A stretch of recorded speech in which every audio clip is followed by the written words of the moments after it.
After the end of the world, the Burnt One woke from a deep slumber, broken, deaf, and blinded.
A spark had once again been lit. It was told that for the being who kept fire in their heart, all darkness would vanish.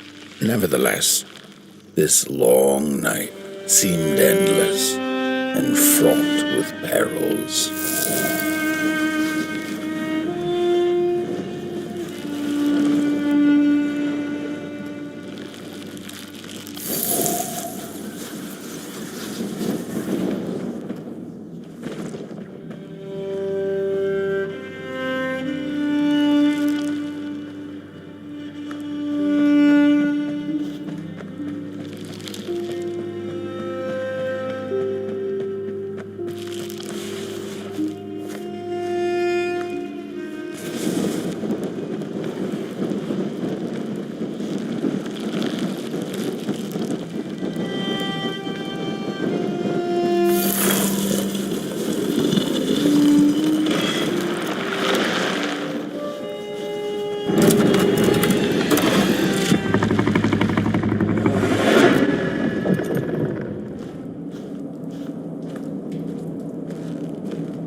Focus on the eye and close your eyes to make things clear.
In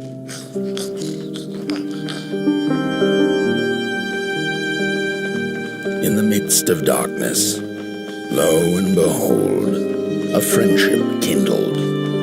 The fire that spread with it seemed so small against the vast night sky, small and flickering, but defiant.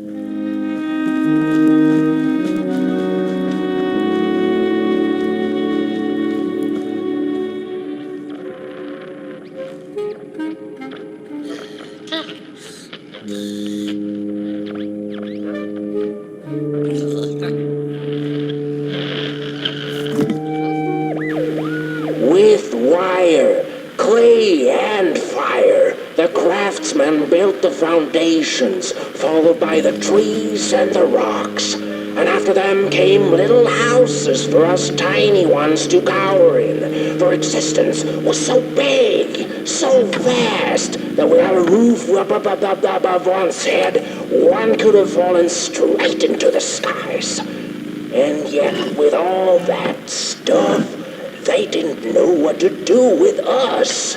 So I reckon that's why they built the Midnight Walk. For us to wander, for lack of reason.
The crawlers eat fire, it's true they do, but most of all they feed on you. Don't you know? Howdy do. Didn't you hear? They eat you too. Fire, fire, aye, it's true.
And so it was that the burnt one and a small flame took a wander down the midnight walk.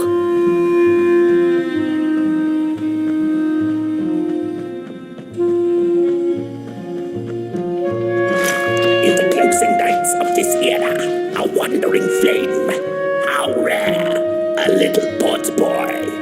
This is already the end, your pot boy, the last ember of the work table that was. You are destined to carry this torch to Moon Mountain. It is inevitable, we must all partake. Your purpose burnt into clay. Your pot boy must spread his fire.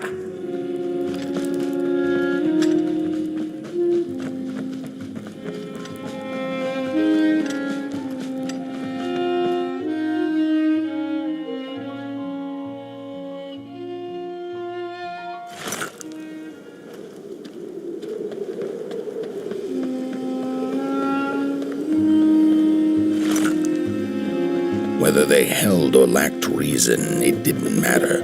When times were dark and winds blew cold, there wasn't much left to do, and it was quite enough to simply put one foot in front of the other.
Close your eyes. Listen. They sense you. They feel you. That's so beautiful.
Fire?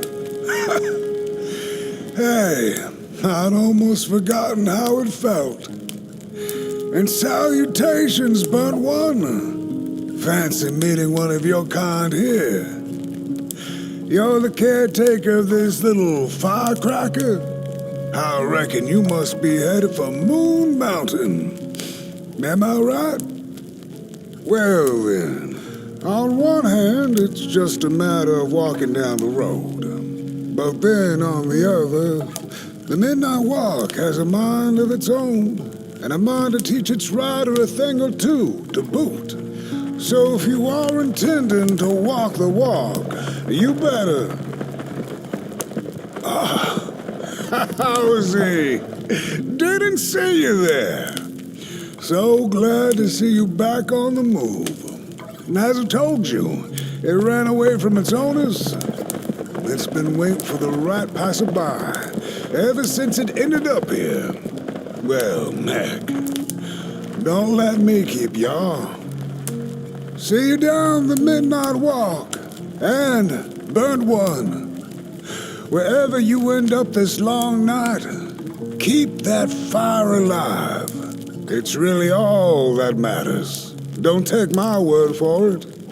Just see for yourself.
mistaken. It's getting dark now, but the dark is a well of ideas. A blank canvas full of possibilities. The dark itself is the key. All it needs is a little spark, and then I get what I need. It hungers for fire, so I take a match. Don't venture into the swamp under the moon, they cautioned. There, wild eyes watch, and itching teeth yearn for succulent heads like ours. Gone are the bodies of old, and they can no longer shield us from the terrors. Arms and legs. So uncivilized.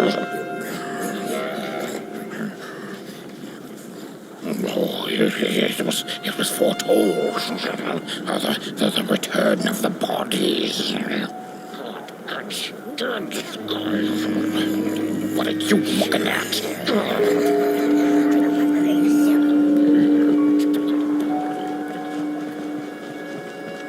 Oh, look at this fans.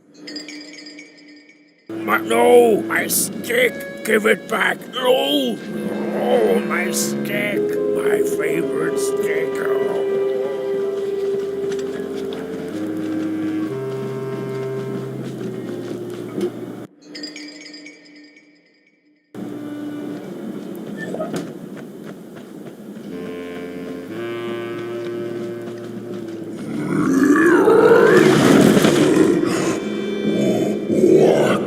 What is this? Somebody approaches nobody will? Your wretched limbs, an affront to nobodiness. Unless your fire can prove itself useful, there will be no passage for you, limb tree. Go away.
Candles have not been lit since before the great beheading. Now fire is back.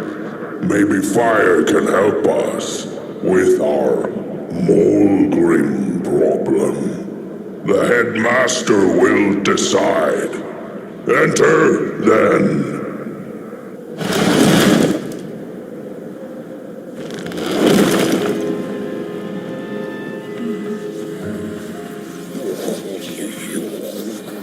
Get out of here.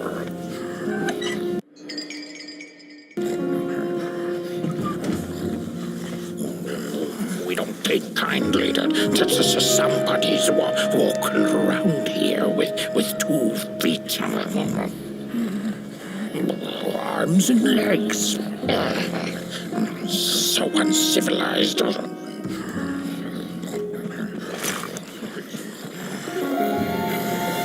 Ooh, look at those 2 arms swinging around. Disgusting.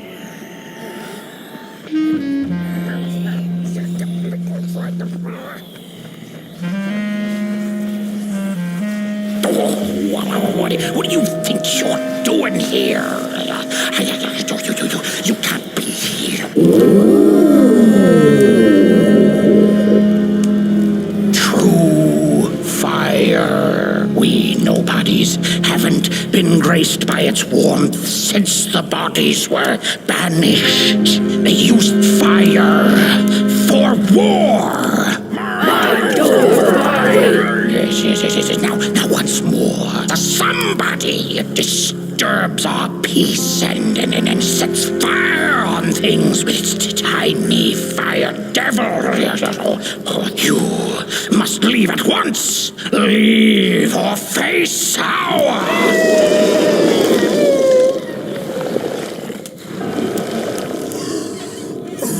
It's the Molgrim! The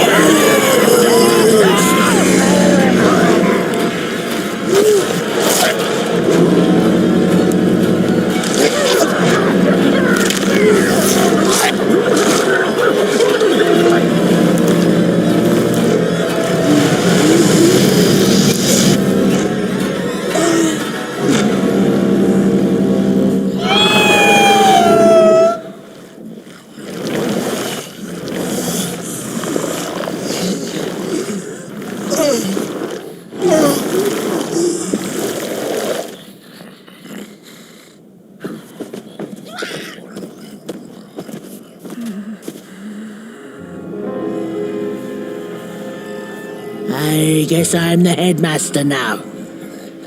As you've observed with your own head globes, we have a problem. It is called the Molgrim. The Molgrim. Recently she has become bold, moving ever closer to Nobodyville. You should help us get rid of her. Yes, get rid of her. Tame her, just make it stop. And by the powers suddenly vested in me, I will, shall grant you passage through our fair Nobodyville. Here, take this. Blech. Now, go do the quest. Meet the problem head on. Tame the Molgrim, and we will. I shall graciously let you pass through Nobodyville.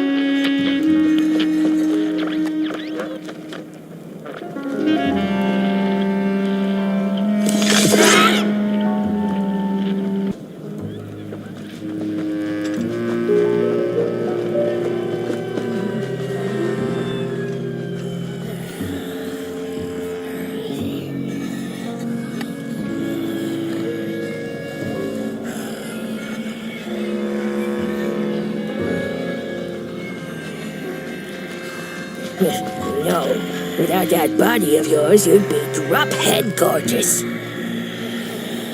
Heed my words, the Molgrim will get you!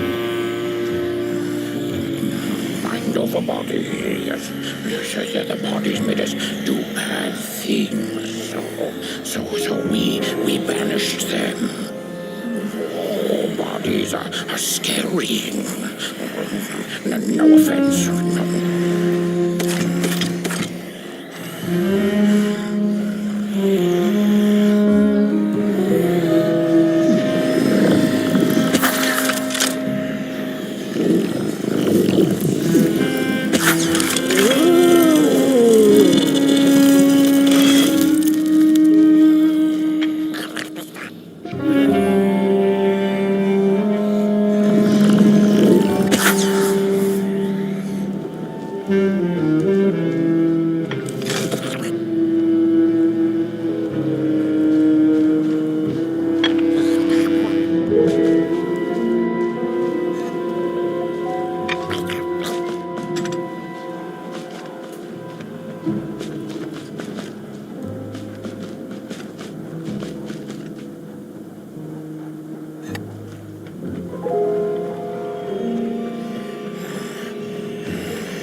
mushrooms whisper of a new bird in down. They tell us her nest lies beyond the cold, cold moon. And she came here to witness tragedies. She feeds on these tales you see, sucking their fire dry like marrow from a bone.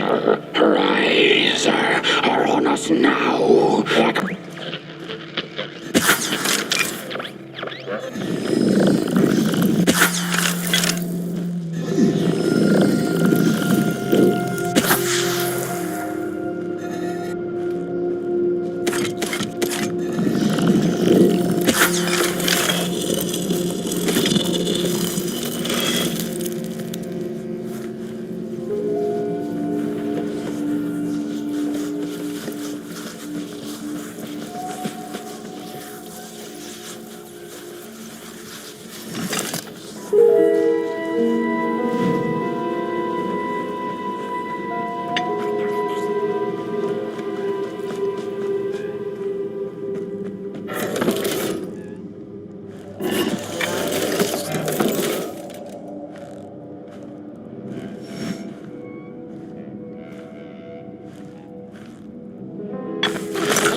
When a sinkhole devours your fire, give it up or dive in after it. An old swamp saying.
Another old swamp saying went, when dealing with a troubled and troublesome Molgrim, do not light a fire beneath her, but help her build one from within.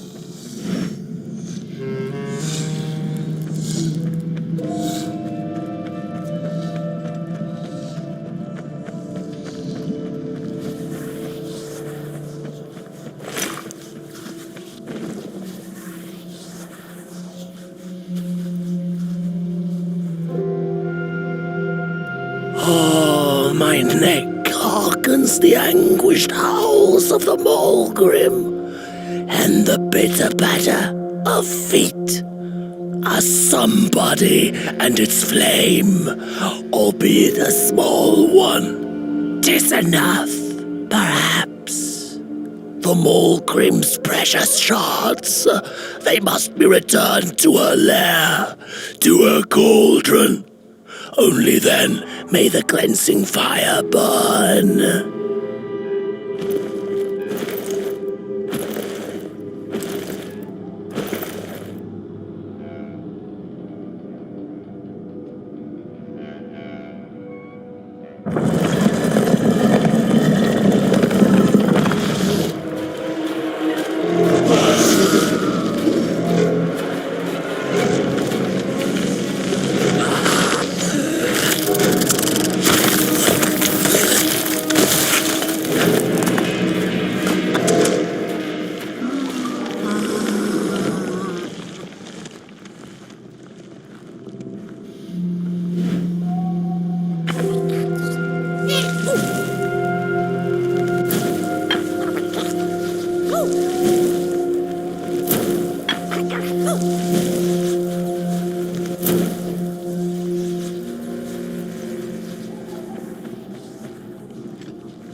Good evening. Or is it morning or afternoon? Hard to tell without a sun, isn't it? No, it is most certainly night. Or moonbirds hooting wouldn't make sense at all. Speaking of sense, will you help an old bird find some in this story? Fire up these dusty murals in the right order, and you will receive a present, a little gift, yes. Bring fire to the story.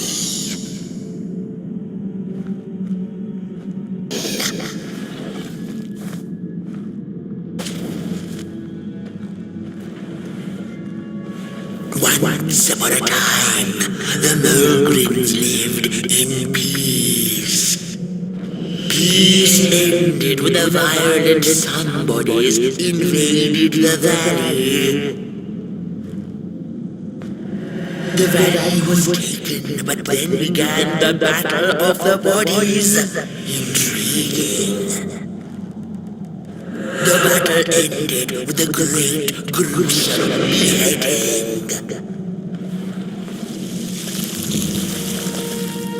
For time immemorial, the Molgrims had lived in the valley in peace, sharing good eatings and howlings around their fire, which they had inherited from the skies.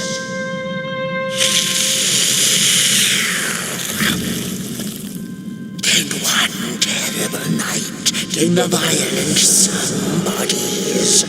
They hunted the Molgrims for sport and took their fire for themselves.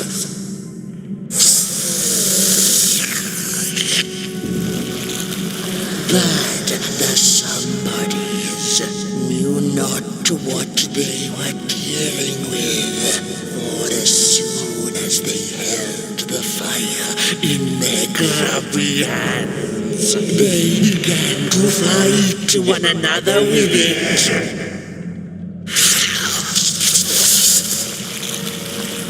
To save themselves from themselves, the cunning heads turned on their bodies and organized a great beheading. And so it was that somebodies became nobodies, and the bodies were exiled. A time of peace would ensue, or so the headlings thought. The last living Molgrim had been biding her time, and saw now an opportunity to return and take bloody vengeance upon the heads, who were now left defenseless without their bodies.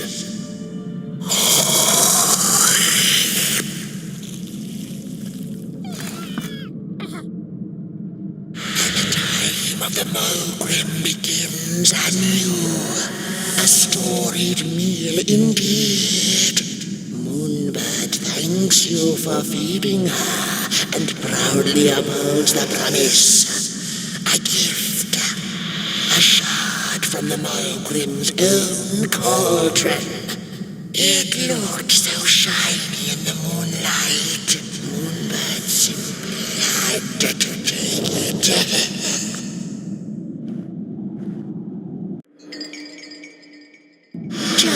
For now, she'll see you in the light.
Oh! Don't eat me! Well, if you're not gonna gobble me up, then can you maybe take me away from here? Please? Somewhere closer to Nobodyville and away from here. Get me out of this neck hole, please! I'm begging you on my bare chin, and I'll pay you for the effort. Handsomely with a beautiful shard from the Molgrim's cauldron.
I have the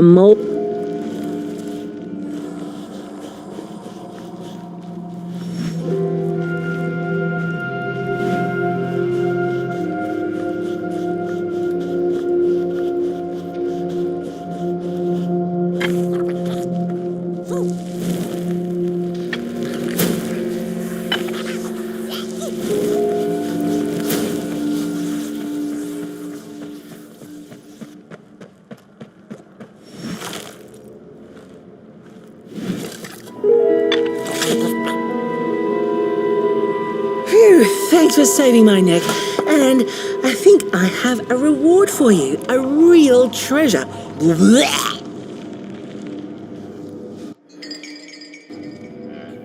There you go.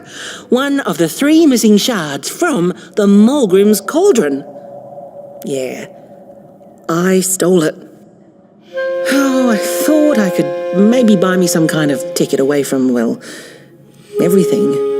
Start anew, you know? A good head on a pair of healthy, strong shoulders. Eyes on the horizon. Gosh, the horizon. Do you know I haven't seen it once since I lost my body? I really do miss my body. It's a real shame when you think about it, you know? The things that we do to ourselves, to one another. What we did to her, kind. All in the name of some sort of control. It doesn't make sense. Anyway, I guess I'm sad. Sad and sorry.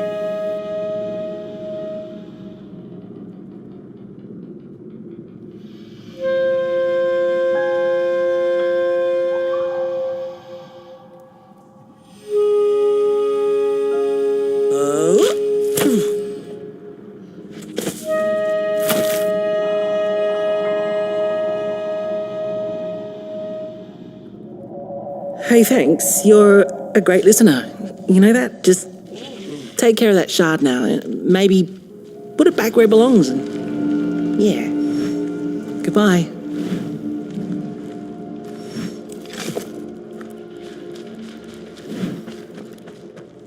It's easy to lose one's head when everything you love is either gone, broken, or dead. Yet another forgotten swamp saying.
She'd never been much for company until she had met the other one. He had shimmering scales, an appetite for life, and carried a faint scent of rotting leaves she found irresistible. Oh, how they used to laugh at the distant stars, bitterly, together.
The howls of the Molgrim have gone with the wind, and our headaches settled into gentle throbbing.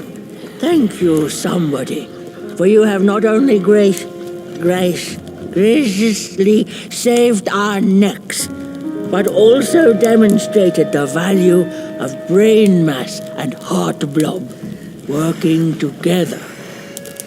Would it be time for the bodies to return? We must convene on this matter, and you and your wandering flame must now leave through our gates and keep on walking the midnight walk to Moon Mountain. Mountain! Here you go, somebody. This key will open the town gates. The mountain once again beckons, and the call is answered. Fare thee well, and take good care of your flame. The dark itself is hungry.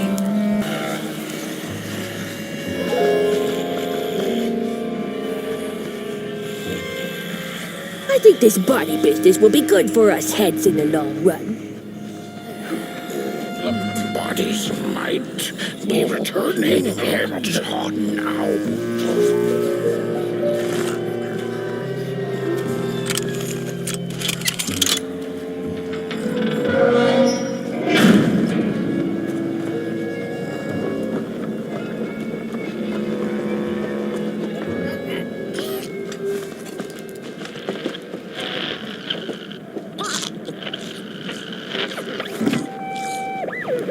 I've had enough.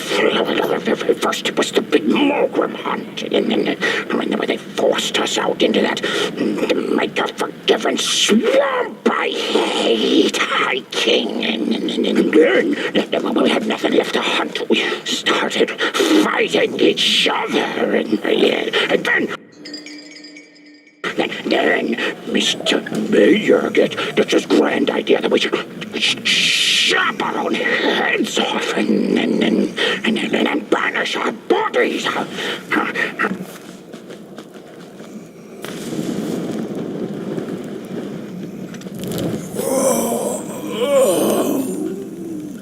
Oh, back from a little swamp detour, huh? Hope the heads didn't give you too much trouble. At least your head looks attached to its shoulders and your friend's is, well, burning. So do not despair. Should you once again lose your way along the midnight walk, you're probably meant to.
We Molgrims have a special relationship with fire. We do not cook over it, we do not shed tales around it. We care not for its warmth. Ours is a different connection entirely. Fire is our window to truth and into the world beyond clay, to which we must return. We are noble beings, bringers of bugs.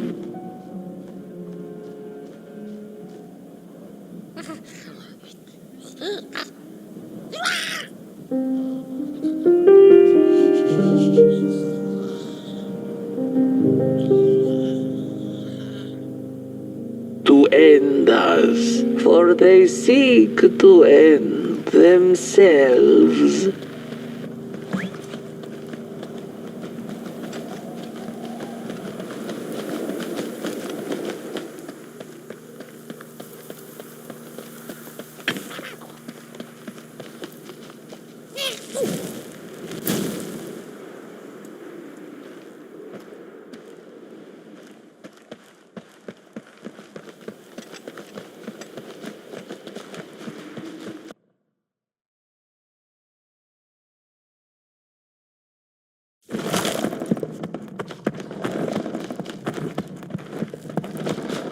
dreadful was the day when the sun vanished. The waters dried up, birds went quiet, and the dark itself seeped unchecked into the work table as the cold, chewed paper moon rose over the mountain. The night that followed would be long as the midnight walk.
Merkel had taken a nap that had lasted 2 decades.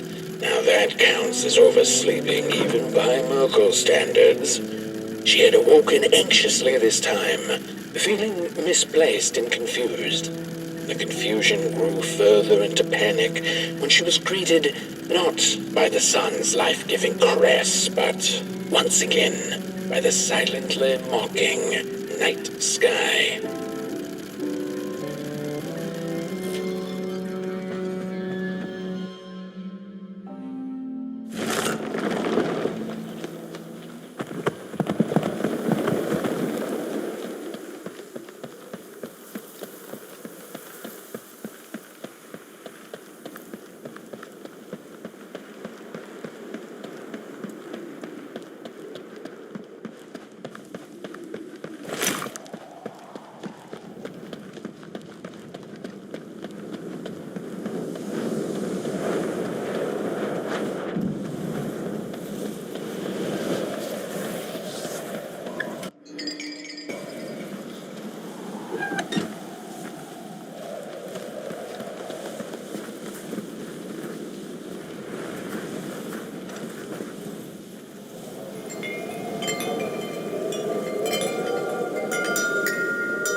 There once was a freezing cat who was looking for shelter when she came across a dark cave. "Step into my abode," offered the dark. "It will warm you if you surrender your wants."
The dark's eyes were much too big and watchful for the cat's liking. She went on to find warmth somewhere else.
Saw it.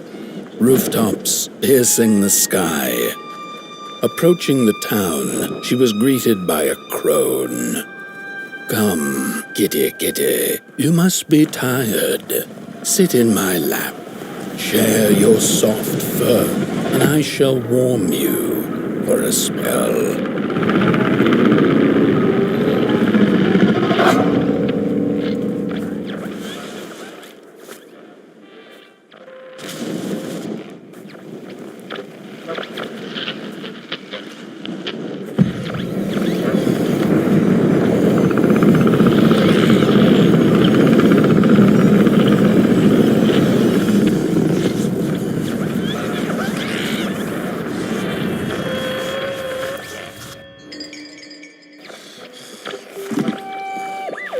Hello, Mother.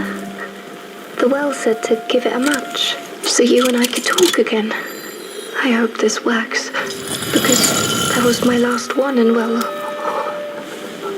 it's cold now. But it doesn't matter. we can finally talk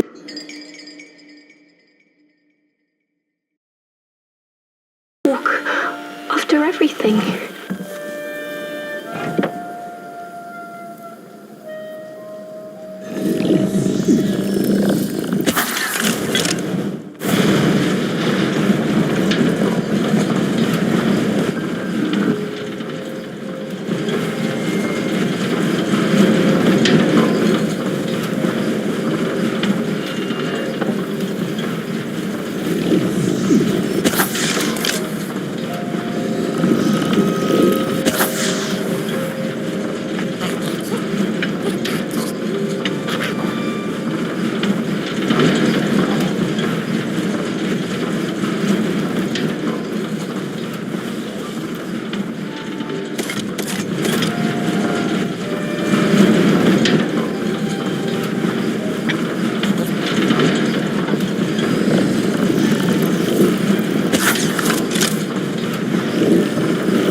Welcome to Coalhaven, newcomer.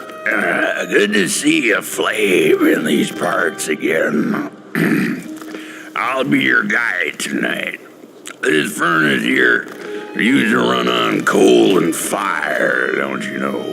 But a thief stole all our matches, wasted them in greed, you see. Now the ghost has come to smite the wicked and punish the thief who killed us. Well, I guess that's it. That's a tour on the house. There's a bone right there in the snow. That ain't no place for a bone.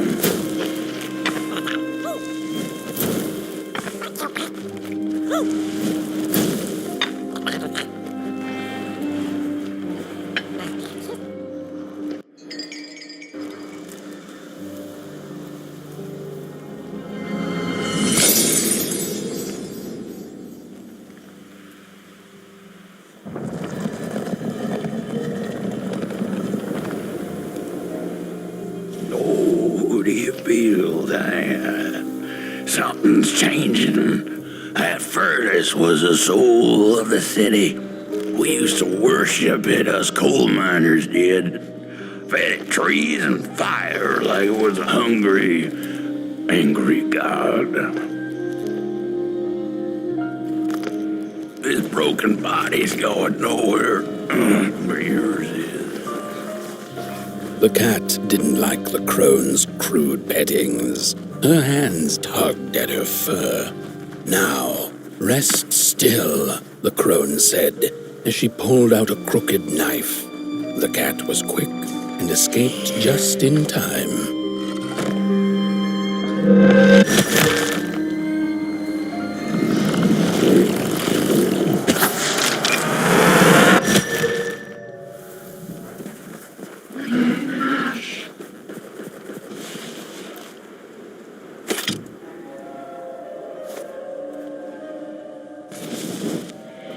Listen for the bone.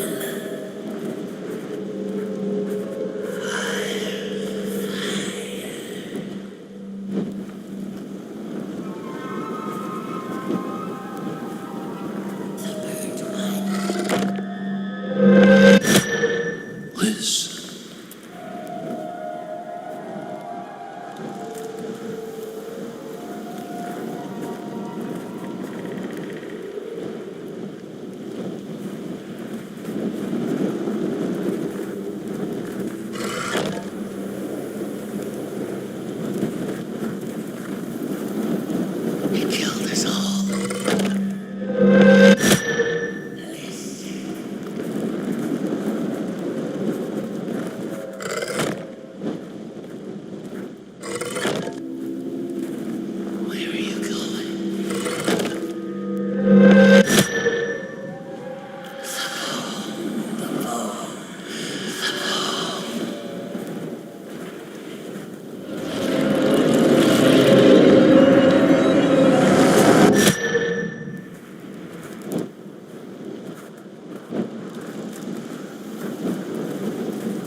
He killed us all.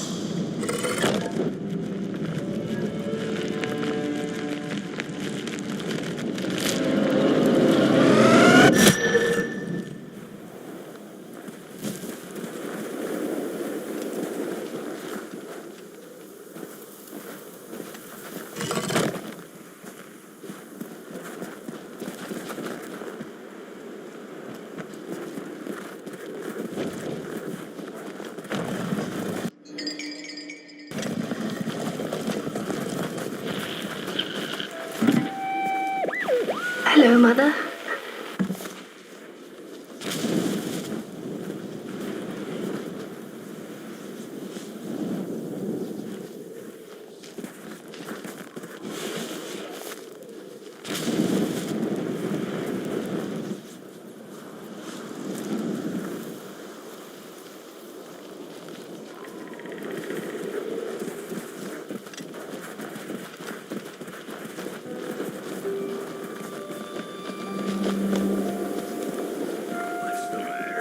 See a ghost?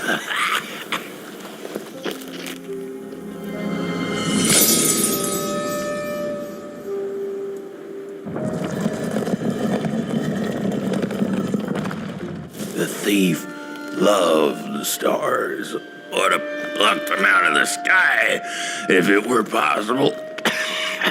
But the dark itself stole her stars, turned the thief's sky as black as a cup of joe.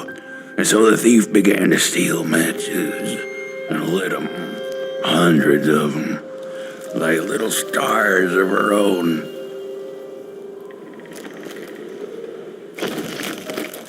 The crooked path to the house on the hill lies open. You hear the scream.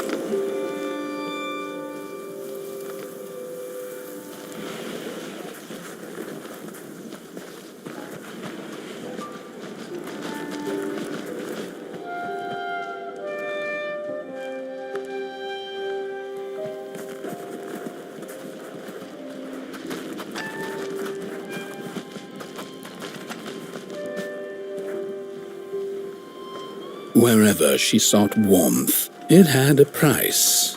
The miners needed the cat to get rid of the rats, and the vicar wanted her protection from bad luck. Bony hands reached out from all around her, trying to grab her. The matches lead to the house.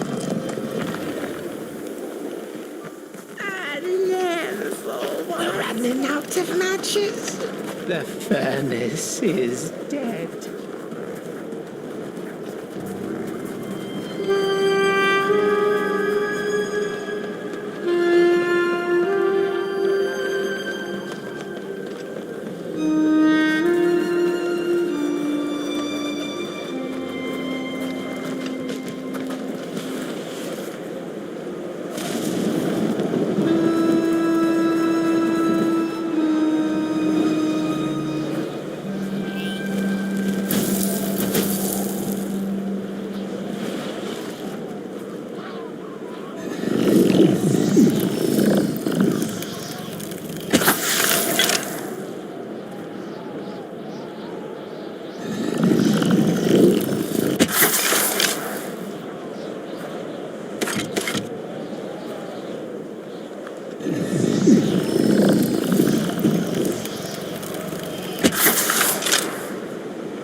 Brothers and sisters, hunt down the thief.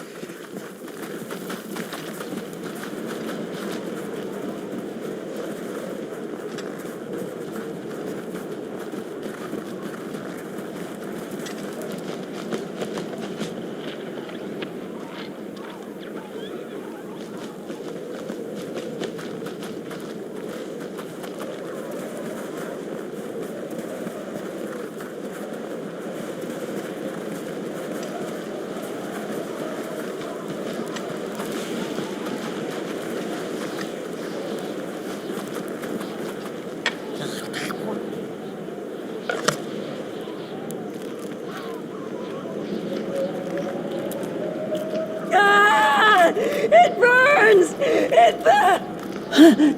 What's... This isn't my body.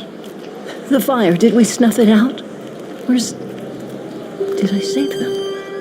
The house. It's ruined. Well, it wasn't supposed to go down that way. They locked the door, threw the key into the woods. Huh. There was so much anger, and now there's nothing. This body is so uncomfortable.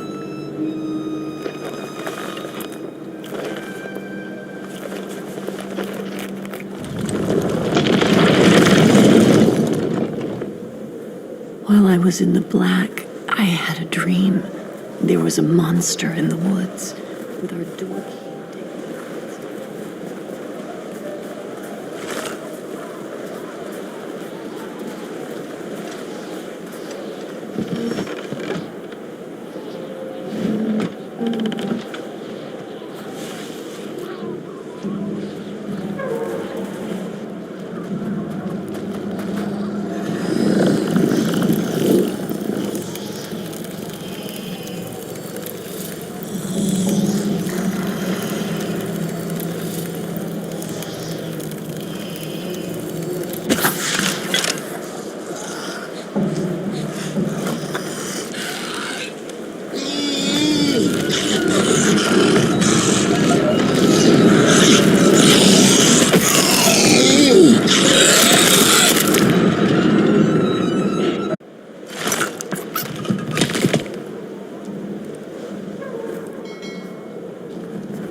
That's it. That's the key. Unlock the door. Please.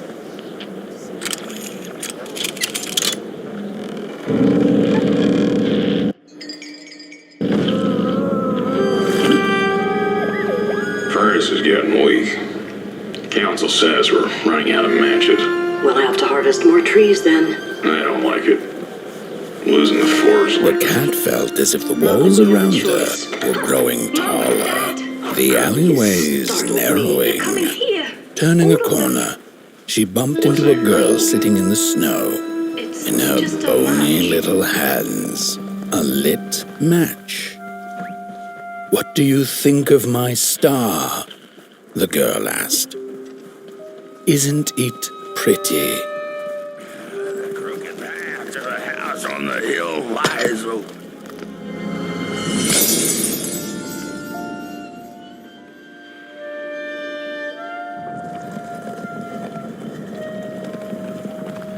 With no matches left, we couldn't light the furnace.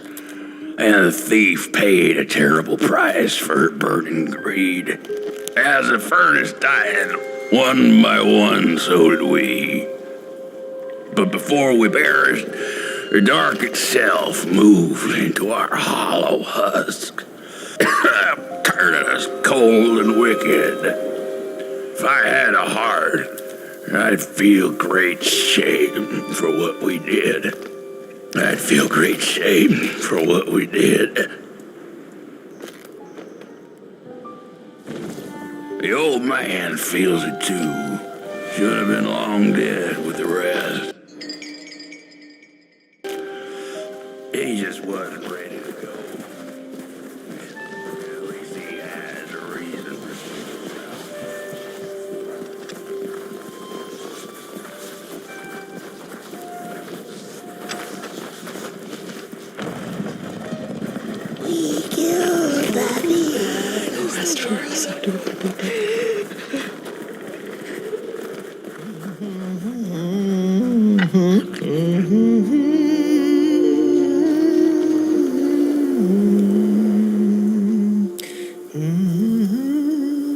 Oh, that voice.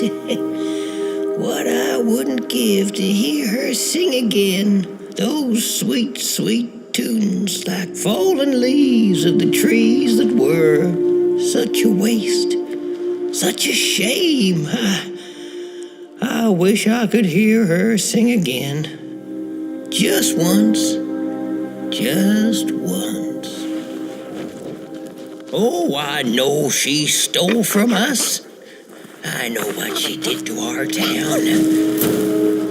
She could sing.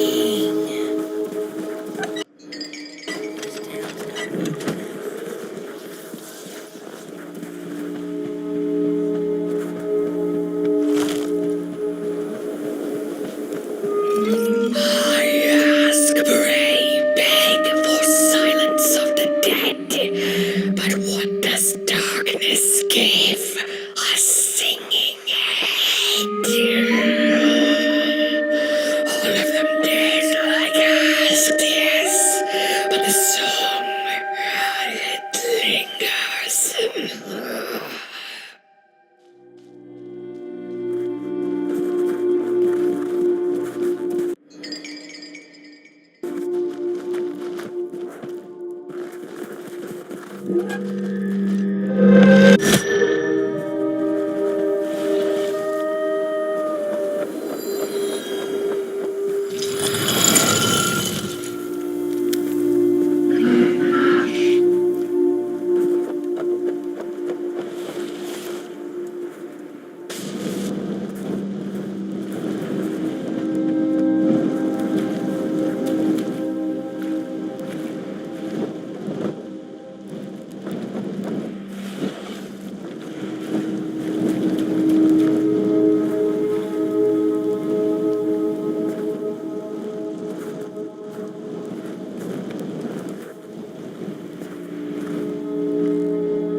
Oh,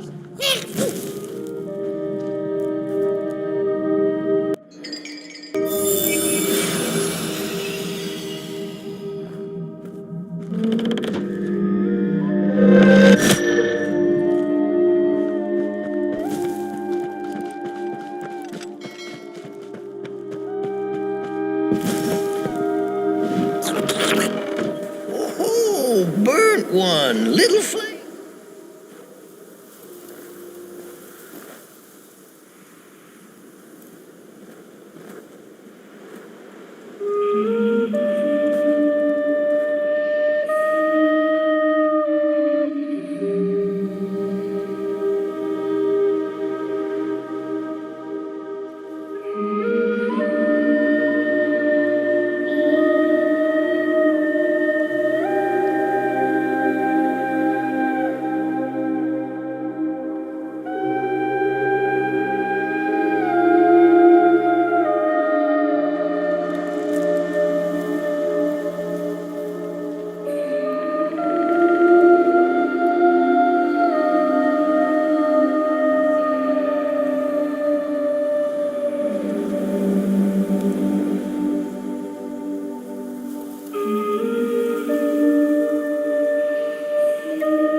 Little soul, you charming little wanderer, my life's companion and body's guest. Where are you off to now? I don't know what I thought would happen. I feel a strange warmth, but just as coal runs deep in the earth, so is the shame a part of me, mine alone to bear.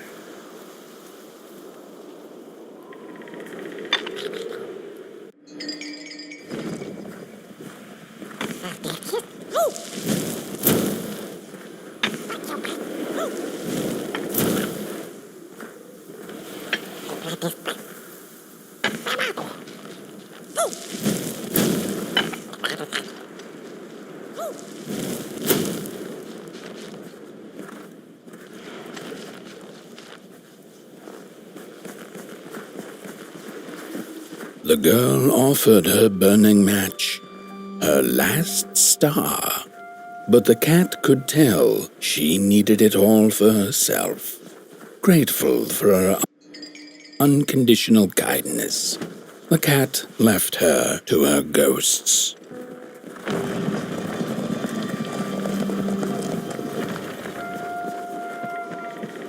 But the day of the dark shall come in the day.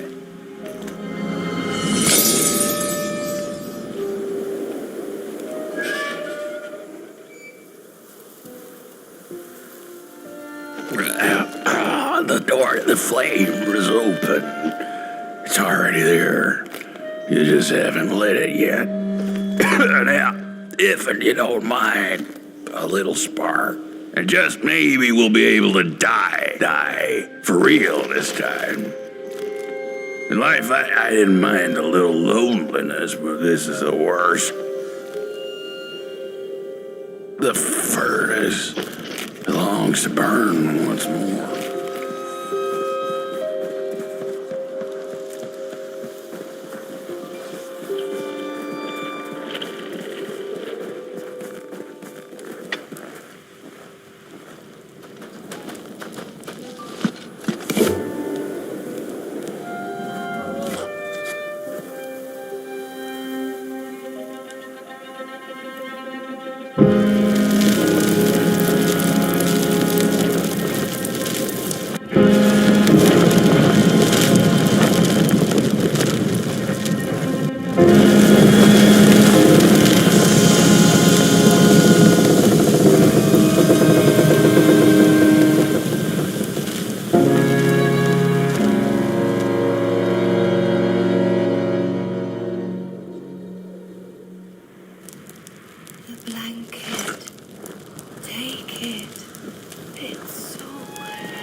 Release me.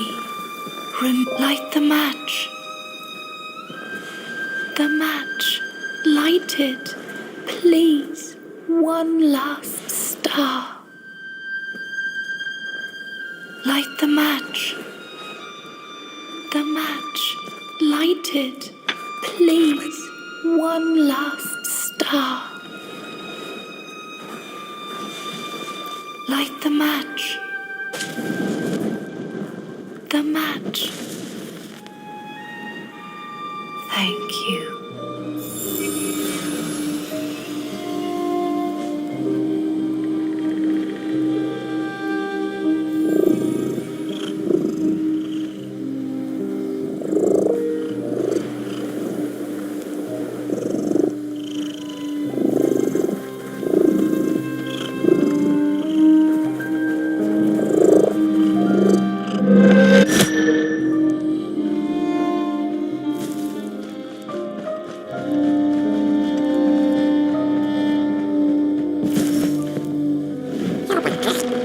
The cat finally settled in front of a giant burning furnace. In its bright flames, she could glimpse a dark future. This did not matter to her, for now she was eternally warm and at peace.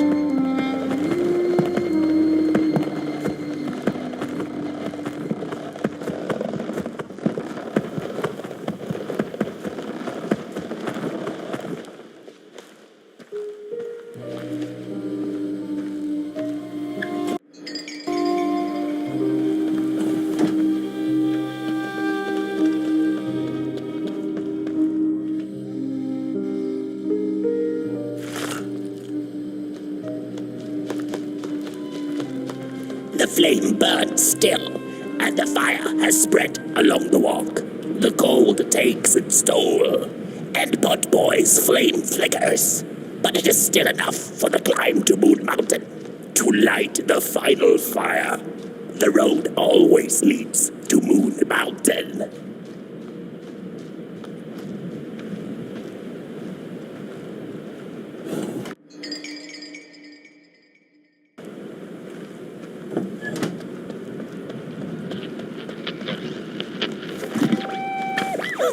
There's a fella who watches over the midnight walk, pointy hat and hollow gaze. He's been around longer than you or I.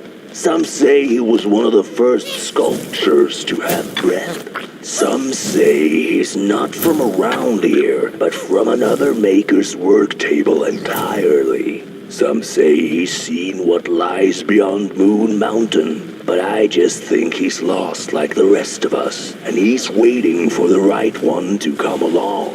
Waiting for something that'll give him that eureka for his song. He keeps his banjo by his side, but he never plays it. Strange, but he's in no hurry. He's got all the time in the world.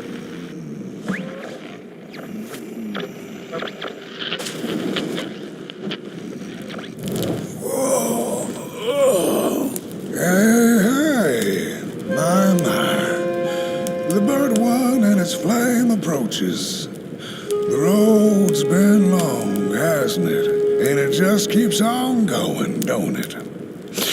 Why don't you rest here for a spell? Change is in the air. Warm winds coming in from Coalhaven. I trust you're not pushing that little flame of yours too hard. He is mighty, no question about it. But between you and me, he still has a ways to go until Moon Mountain. Heck, it ain't my place to tell you how to tend your flame. I'm sure you'll be fine. You'll be just fine.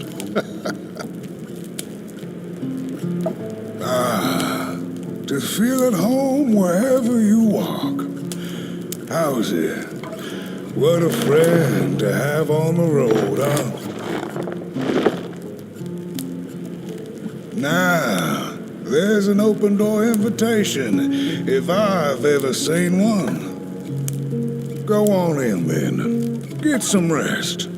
I'll keep watch.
A boatsman went out into a foggy lake to find peace. Then, out of nowhere, came another boat that bumped into his. He cursed whoever was on the other boat, but when the fog cleared, he discovered that it was, in fact, empty. Sarcophagi are molds, rebirthing the bodies of the burnt one. Failure after failure, they keep coming back. They lie dormant, and then they awake at an appropriate time, hearing tyrants of dark to perform a task. The taskmaster unknown, doomed to spell them at the side of a coin. Beneath the doors, in a dollhouse made of matches.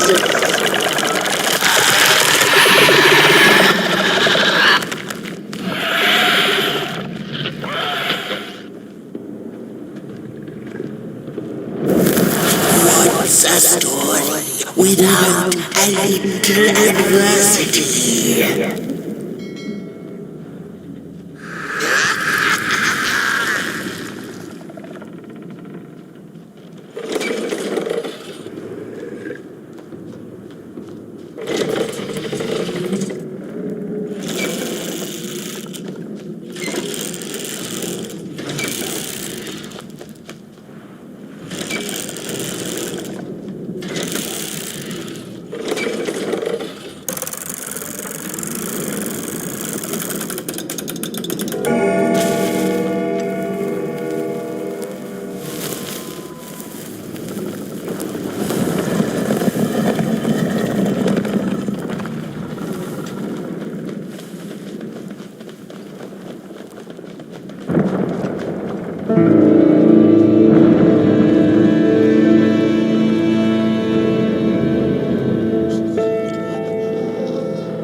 bring light.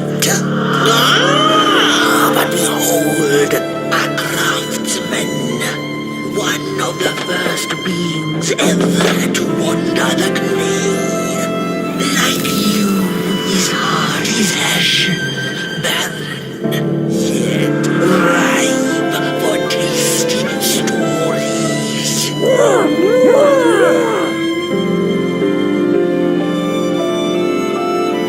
By now you must have learned there can be no tale without a spark. No spark, no path. Light the fuse. It will guide the burnt one, and mayhap feed moonward. A symbiosis most reasonable, don't you agree?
On the menu, crows.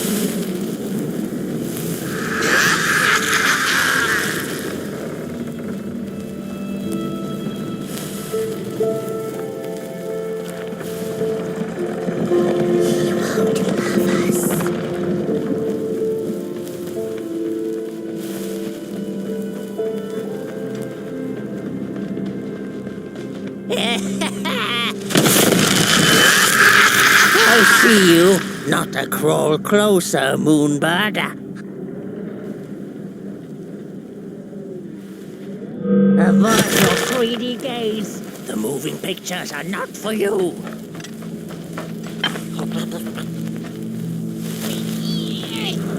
Stop that.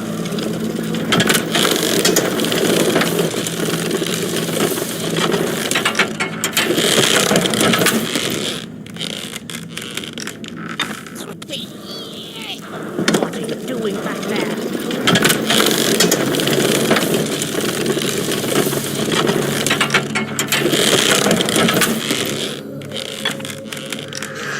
The moving pictures are not for you. Hey! What are you doing there?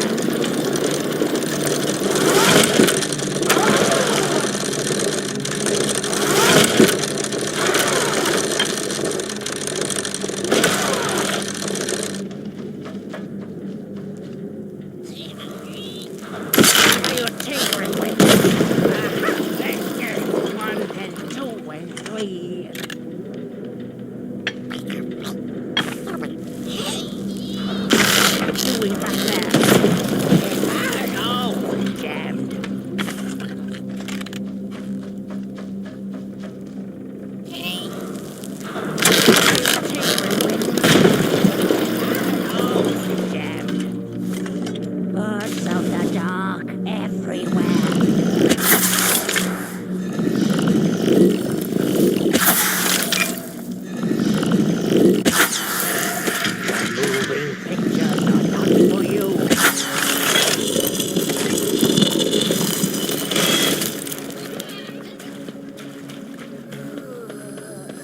see you, not to crawl closer, Moonbird.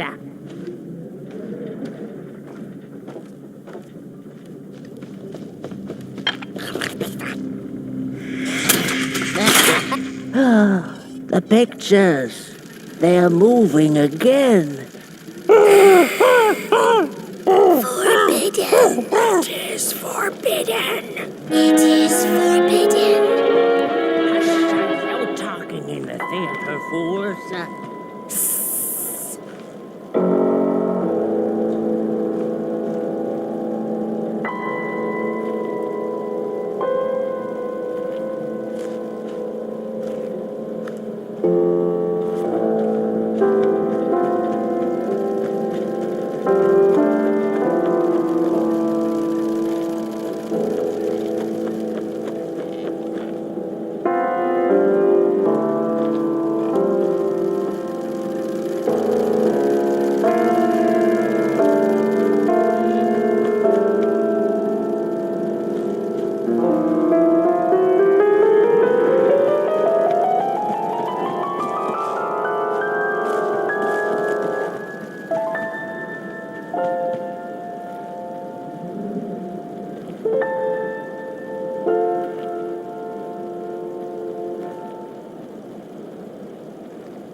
Where did it go? Father, please. What happened?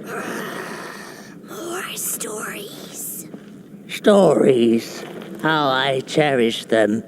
Real as clay, as palpable as the midnight air. All we have left once the dark has taken the last campfire from us. The projectors tell a story of failure. The craftsman projects it onto his creations. He keeps building, building without love for his craft. He needs to see it.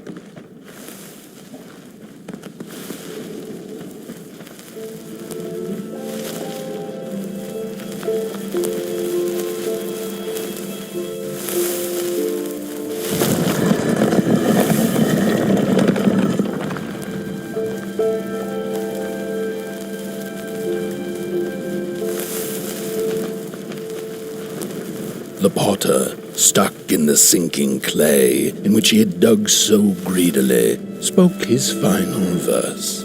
Here was I born, and here I lived. My refuge was the clay, and now the clay has played me false in a most grievous way.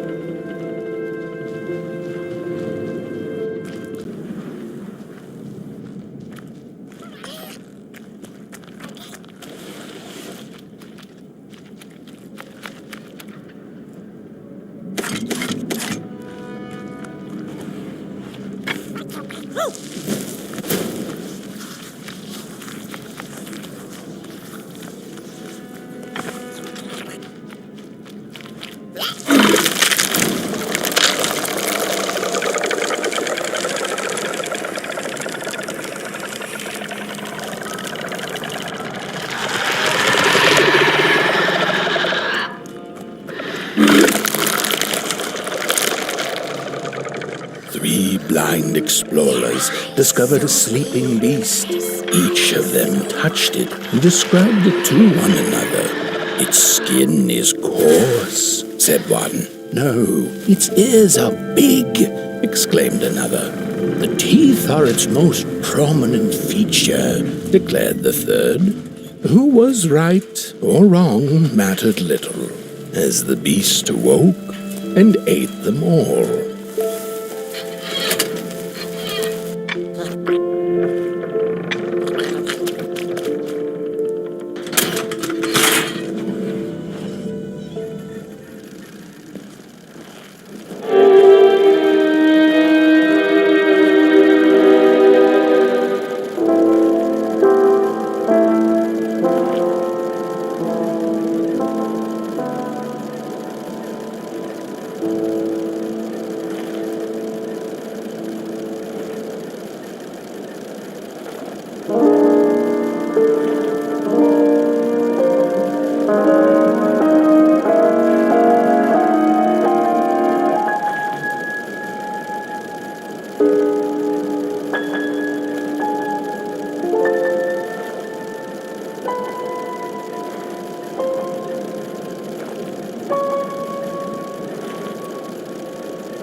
Sorry reflections of the daughter.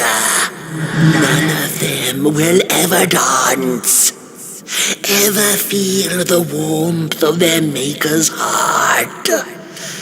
They can never be enough.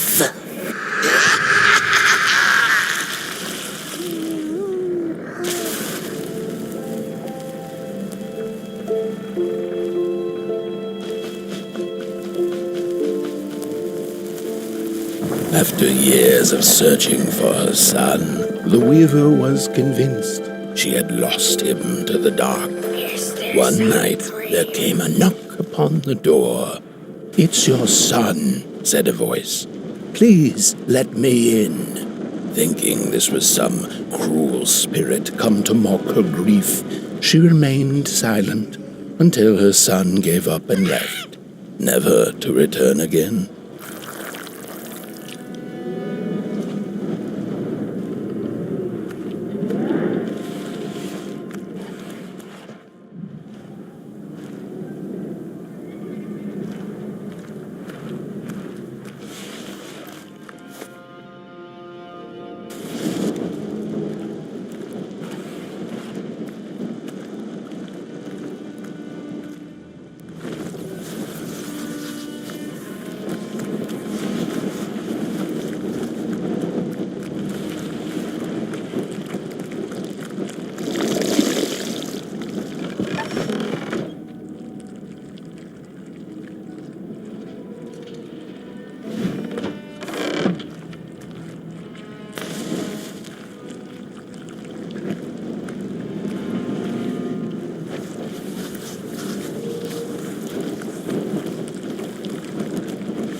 Isn't that just the way?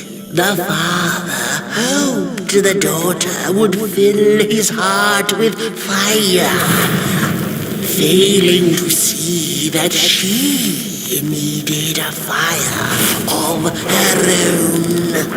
His princess danced away, and he stayed behind, cemented in his ancient groove.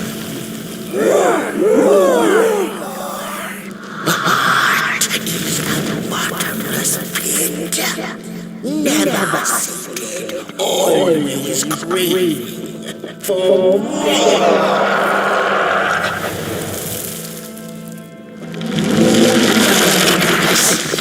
Enough. Keep on walking the midnight walking. Don't run all the way to your infernal doom. She will be there to gobble up the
The wanderer asked the craftsman, "How do you make such perfect sculptures?"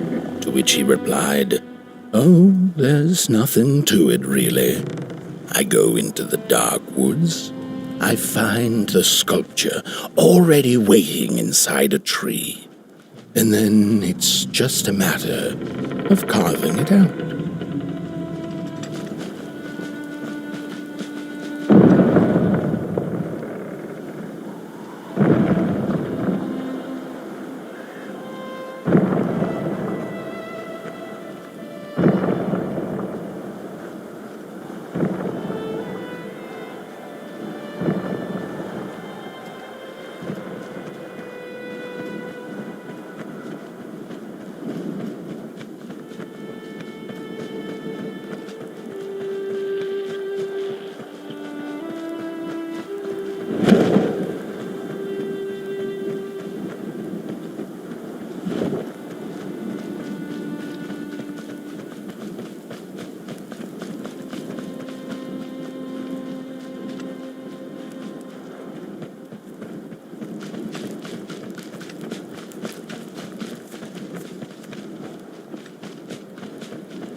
Not very far now.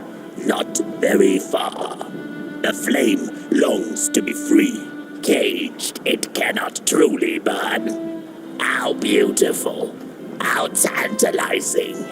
It is simply the way of fire. It is what it is.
Whoa there!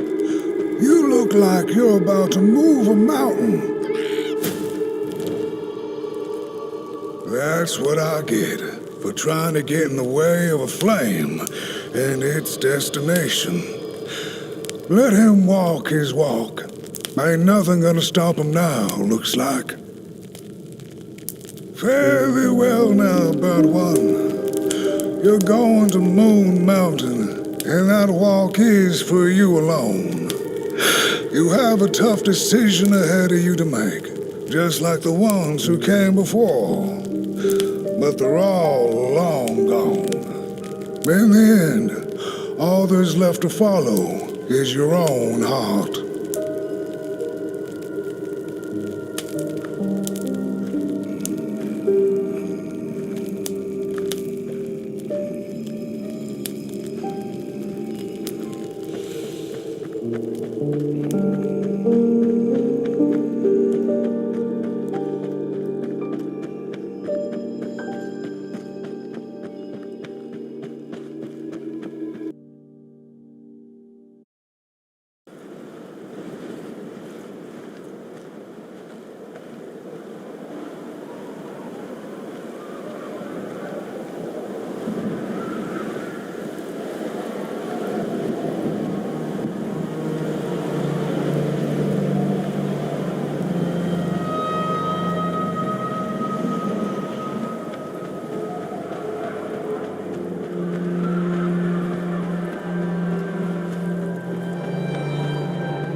When I was a child, I exchanged letters with a monster in the woods.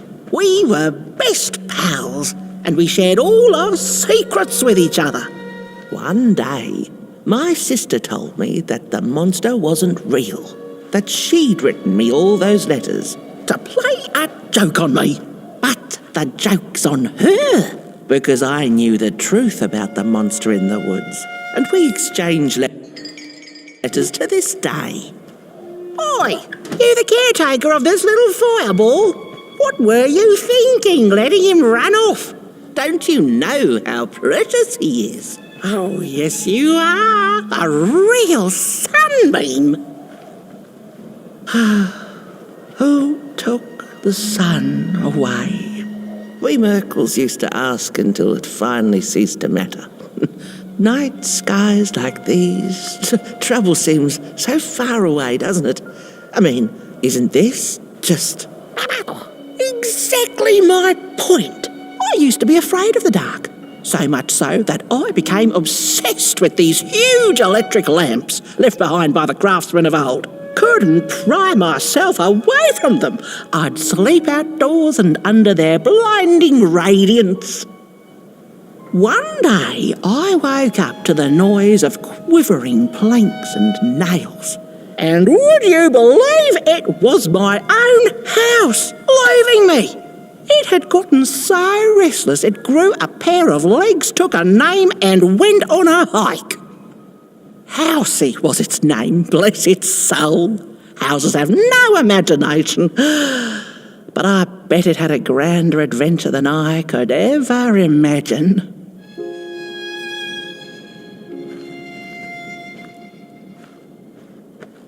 This little flame is your home, burnt one. Keep them nurtured and safe, and you'll always find yourself in the right place, through the rain, in the dark, and over Moon Mountain.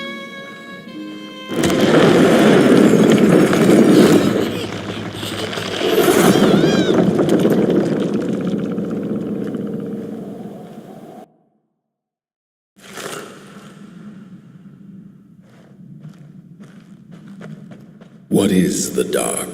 Is it ugly and cruel? Is it a place for monstrosities, for fools lost in the woods? A terrible void where all your nightmares come true. The dark could be a friend, perhaps a space where we might find each other, all of us equal under its cloak.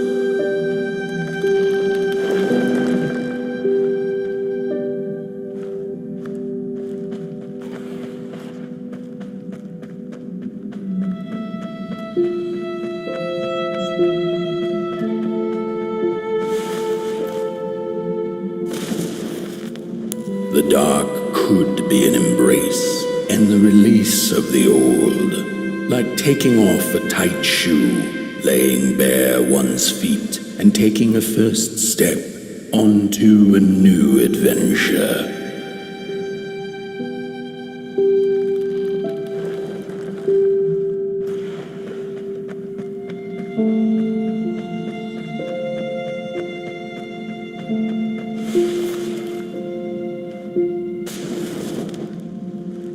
The dark could be a moment of clarity and calm, a break through icy clouds and the shameful stories we tell ourselves that fetter us to the clay and mud.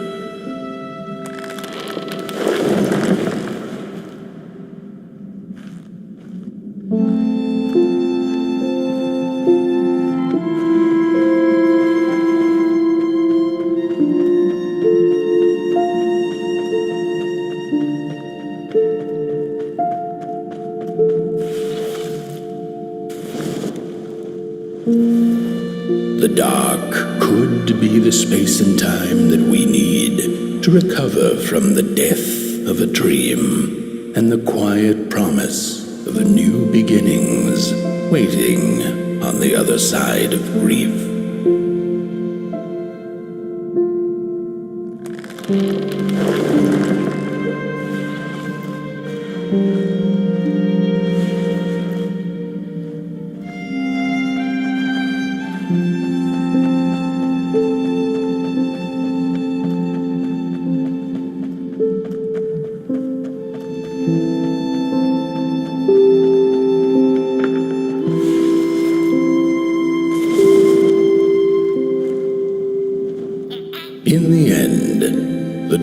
remains a mystery, its secrets locked away behind the stars. But one can rest assured that it is always there, watching, patiently waiting for us to enter it, with fire in our hearts and with eyes wide open.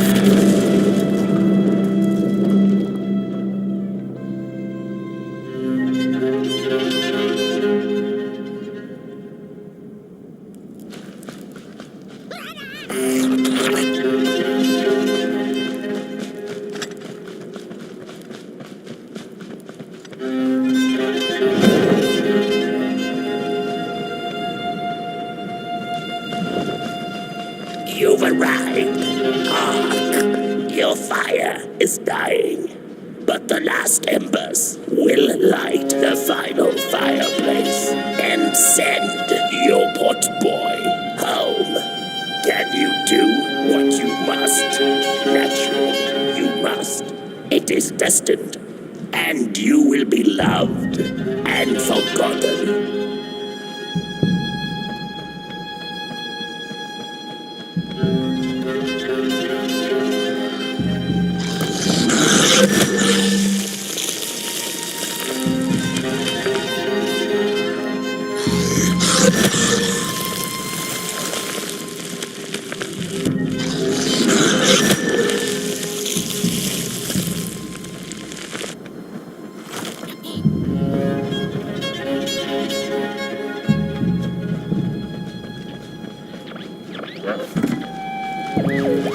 The first two-legged beings did prosper under the first sun, but it didn't matter how much they bathed in its light. They craved more. They sought to cage the sun, harness its power, and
something was on the way, a danger I never could have guessed. I figured that's just how I always feel, and my worries seldom come true.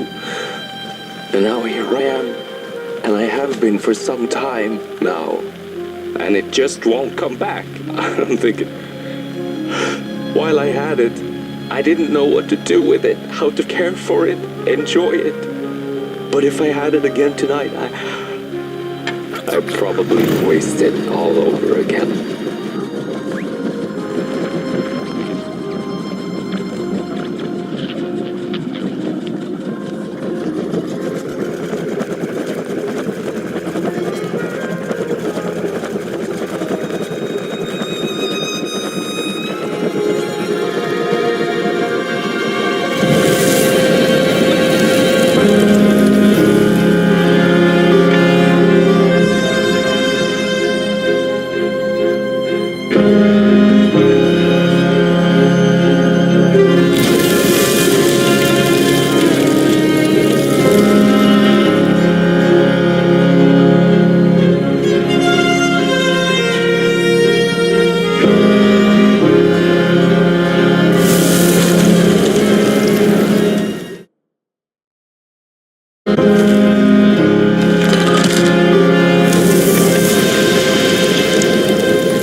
Once upon a time, some folk on the other side of this and that had the most strange and beautiful dream. I hope that tonight you caught a glimpse of it, and I wish you the levity and grace to smile in the darkest of times and on the way down your midnight walk.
Once upon a time, some folk on the other side of this and that had the most strange and beautiful dream. I hope that tonight you caught a glimpse of it, and I wish you the levity and grace to smile in the darkest of times and on the way down your midnight walk.